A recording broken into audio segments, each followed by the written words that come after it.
Welcome back, ladies and gentlemen. We are back for another video.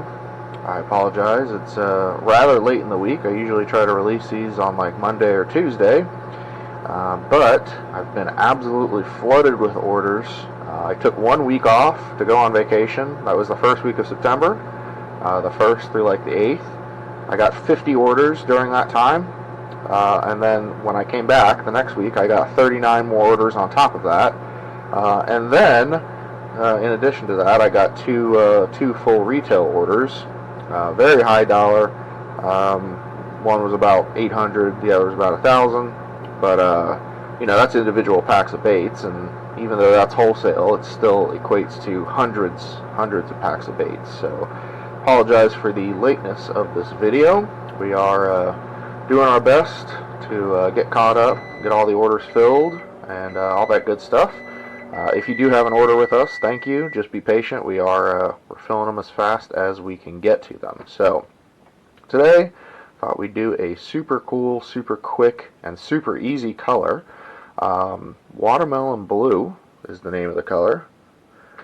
And this particular color I've actually received about 15 orders from in the past week. Of those 39 orders, 15 of them were for 15 individual orders, or watermelon blue stuff. So, Watermelon 101 is what we're going to use, otherwise known as the best watermelon colorant on the market.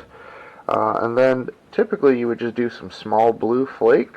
We are going to do some small blue and a little bit of larger blue, just to kind of give it a little bit of layered texture. And then the other side we're going to do is, we're going to do just a pearl belly. And this silk pearl is the best pearl power you'll ever use by Lureworks. I'm not sponsored by them in any way. I just think that they make good products. Today we're going to be shooting our Fluke molds. So we've got a larger 6-inch Fluke, technically unreleased as of the making of this video. These things are killer. Honestly, these are probably the new hot thing. There's lots of pros that are switching over to big like 6-7-inch Flukes. Put a big beefy, 2-aught hook in there or something, stick it out the back, and these things are catching the mess out of everything. Excuse me. And then, of course, we also have our smaller Fluke here. You'll notice both of these are pintails. It gives it that little whippy action as it goes through the water, kind of darty. This is technically this is considered a 4-inch Fluke, but you'll see. Let's see if we try to line it up a little bit. Maybe that's about 4 inches, but it's measuring the length to the actual tail. So this distance for the body is not 4 inches. I mean, this is 2 inches, and then the tail is another 2 inches. So that's where they get that name. In either case, this one and this one super good for forward-facing sonar if you're into that. Even if you're not, man, I mean, you could put a hover rig on these, like a 16th ounce or something. Like I said, you can Texas rig, a giant hook through these, and I've had really amazing results with both of these. So we'll be right back as soon as our plastic is ready. Okay, so we actually made a mid-game play change. I realized that larger Fluke mold that I have just doesn't laminate very well. So we're going to go in our Gilly mold, and we'll do our Gilly mold and our smaller Fluke mold. Okay, we are back. We've got both our cups of plastic ready. We're just going to do some squirts of the watermelon. I didn't really measure that out.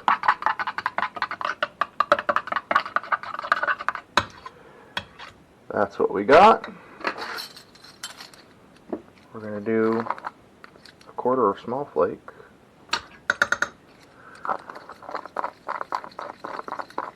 And we are going to do an 1/8 of the large flake, large blue.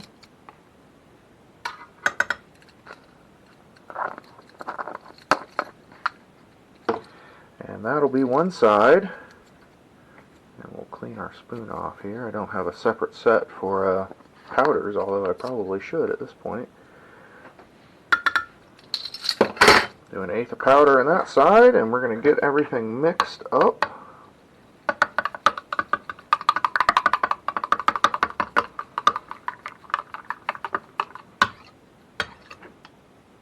There's our watermelon blue side. Very green, very blue. And let's get our pearl belly side mixed up.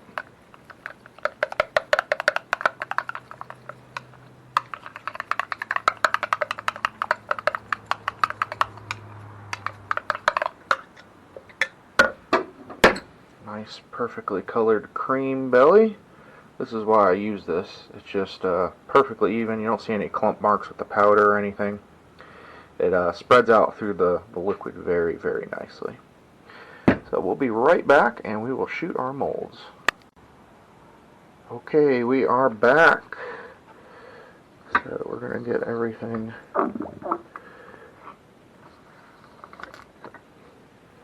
drawn up. Put our dual block on.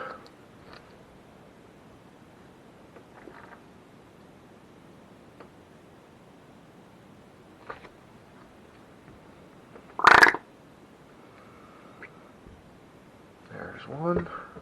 And let's see if we have enough. I could tell I sucked up some air. That might be enough. Alright, and we will be right back once we are ready to demold these. Okay, we're back. This is the sprue.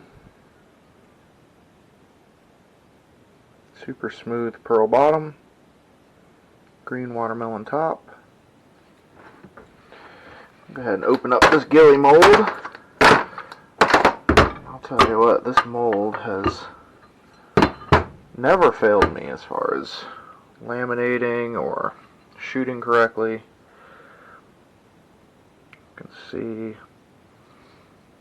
watermelon blue up top, maybe a little bit of bleed over. And of course on the other side, perfect pearl belly. Get a couple of these out.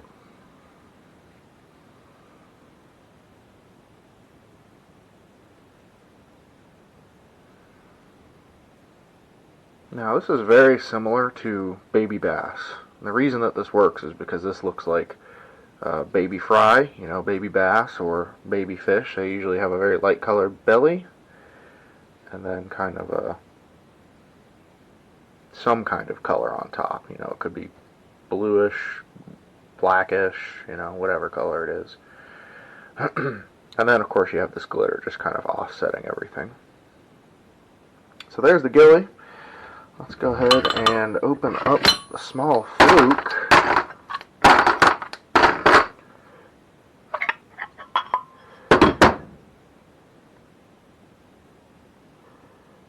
And these small flukes, I think, is where this color really shines. We'll pull it out in a second, but you can see nice smooth watermelon top. Of course, there is the bottom. We got a little bit of bleed over on the bottom, but that's okay. But as you'll see, I think this color really shines in smaller baits because it almost looks like a little bit of bleed through. And I think that kind of gives it an element of, you can see there's the lamination, but I think that gives it a little bit of element of more reality, I guess. You know, in nature there's not any such thing as like a perfect, you know, split between belly and top. So when you get things like this, where it looks a little dirty in the back, that's a little bit closer to like the reality of how a fish would look. And then I have a surprise. I went back and I re-laminated the larger fluke. I've never met a mold that I couldn't laminate with the dual block. So I went back and tried it again, and we're going to open that up and see what we got. We'll set this aside.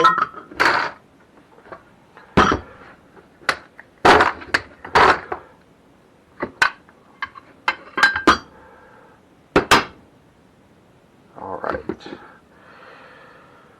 Same sort of thing. We can see we got a little bleed on this side, but that's fine. Nice watermelon top. Pearl belly. And you can see on the larger fluke, there was no sort of bleed at all. Maybe a little bit over here, but for the most part. And this is exactly what a baby fish would look like. So you take a big old chunky hook, rig it up through the bottom, and dart this through the water, and you will have a very effective fish catching tool. So there we go. We'll be right back for last look. Okay, welcome back. This is last look. These are the baits we shot in the order that we shot them. First we've got our gilly. Never disappoints. Laminated very beautifully. There is the watermelon side. And here is the pearl side. And guys, these things make perfect jig trailers. Chatterbaits is another one. And you can also just Texas rig these. These things are awesome. Next we did the little tiny fluke. And this is a pintail, of course. Optimized for your forward facing sonar, if you're into that. There's the pearl belly, a little bit of bleed on the tail. And then we did the larger fluke. So of course again pintail, 6 inches long. There's the lamination, there's the top. So there you go. If you guys have any questions, let me know in the comments.